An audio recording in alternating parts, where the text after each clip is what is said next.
สู้ดีวะบทเรียนล้ำค่าจากคุณหมอผู้เป็นมะเร็งระยะสุดท้ายซึ่งค้นพบความหมายของการมีชีวิตอยู่บทตัวอย่างโดยพิจิตร EP ที่1สวัสดีครับสวัสดีทุกคนที่เลือกหยิบหนังสือเล่มนี้ขึ้นมาครับ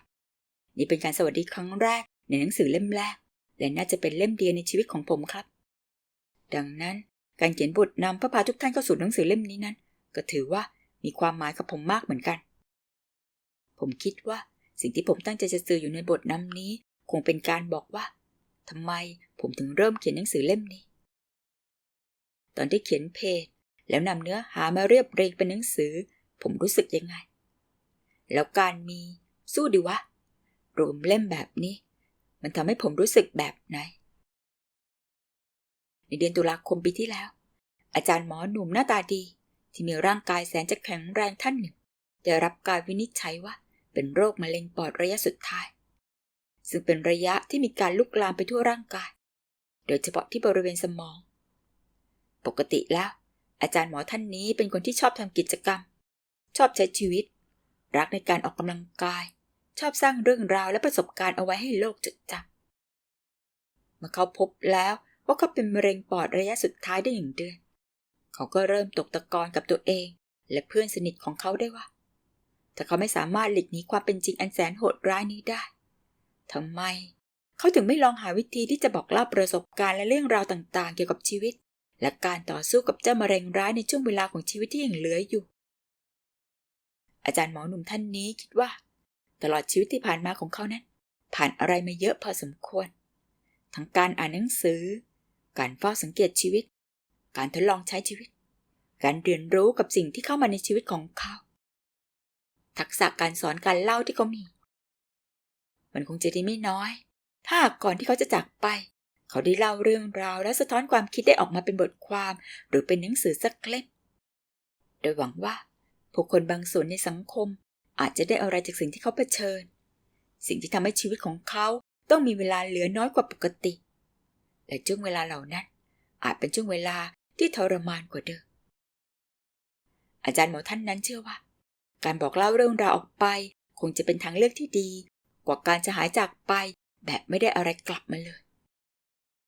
เขาจึงได้เริ่มการตั้งเพจสู้ดีวะขึ้นมาเพื่อจะเล่าเรื่องในแบบของเขาให้กับผู้คนที่สนใจเรื่องราวมากมายที่ถูกเขียนเล่าในเพจนั้นเป็นเรื่องราวที่ไม่ได้พิเศษไปกว่าเรื่องไหนเพราะมันยังคงเป็นเหมือนเพจมากมายที่ผู้คนเล่าเรื่องราวและถอดบทเรียนจากสิ่งที่เขาพบเจอแต่ด้วยหลากหลายปัจจัยส่งผลให้เพจนี้ได้รับการตอบรับจากแฟนๆมากมายกว่าที่คาดคิดอย่างไรก็ตามเขาเพียงต้องการจะเล่าเรื่องราวของเขาเท่านั้นไม่ได้ต้องการอะไรนอกจากนั้นเลย6 เดือนที่เพจถูกสร้างขึ้นมาเป็นระยะเวลาเดียวกันกับที่เขาต่อสู้กับโรคมะเร็งปอดระยะสุดท้ายซึ่งการต่อสู้กับมะเร็งทำให้เขาได้เรียนรู้ว่าโลกใบนี้ปราศจากความแน่นอน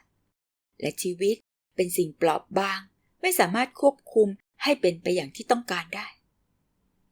แต่เขาก็มีโอกาสใช้ชีวิตต่อมาอีกจนครบ6 เดือนนับจากวันที่เขารู้ตัวว่ามีก้อนมะเร็งอยู่ในร่างกายการที่โรคมะเร็งปอดชนิดนี้ไม่กำเริบที่เวลา6 เดือนตามสถิติทางการแพทย์แล้วหมายความว่าเขากลายเป็นคนครึ่งหนึ่งที่รอดชีวิตและสถิติดังกล่าวยังบอกอีกว่าทำให้เสียชีวิตที่6 เดือนชีวิตหลัง6 เดือนนั้นเป็นสิ่งที่ไร้ซึ่งความแน่นอนเพราะงานวิจัยหลังจากนั้นบอกไม่ได้แล้วว่าโรคจะสงบไปอีกนานเท่าไหร่อาจเป็นหลายวันหลายเดือนหรือหลายปีก็ได้การมีชีวิตอยู่ของเขาไม่มีอะไรที่แน่นอนเลยครับโรคมะเร็งอาจจะลุกลามเพิ่มขึ้นหรืออาจจะเสียชีวิตจากอะไรก็ได้และเขาอาจจะยังอยู่หรือไม่อยู่แล้วก็ตามแต่การที่ท่านได้อ่านมาถึงบรรทัดนี้หมายความว่าหนังสือที่บอกเล่าเรื่องราวของเขาเล่มนี้ยังคงอยู่และจะอยู่ต่อไปเพื่อบอกเล่าเรื่องราวที่เขาเคยต่อสู้มาเรื่องราวของการสู้ดีวะเขียนมาถึงตรงนี้คงไม่ต้องบอกแล้วมั้งครับว่าเขาที่ว่าคือผมเองและผมหวังว่าหนังสือเล่มนี้จะให้อะไรกับผู้อ่านบ้างไม่มากก็น้อย หวังว่าจะได้มีโอกาสเจอกันสักครั้งกฤษไทย ธนสมบัติกุล กรกฎาคม 2023 หากใครสนใจบทตัวอย่างนี้เดี๋ยวแปะลิงก์ไว้ให้ข้างใต้นะคะไม่อยากพลาดหนังสือออกใหม่อยากฟังเรื่องราวก่อนใครกดติดตามและกระดิ่งแจ้งเตือนเอาไว้นะคะแล้วเจอกันค่ะ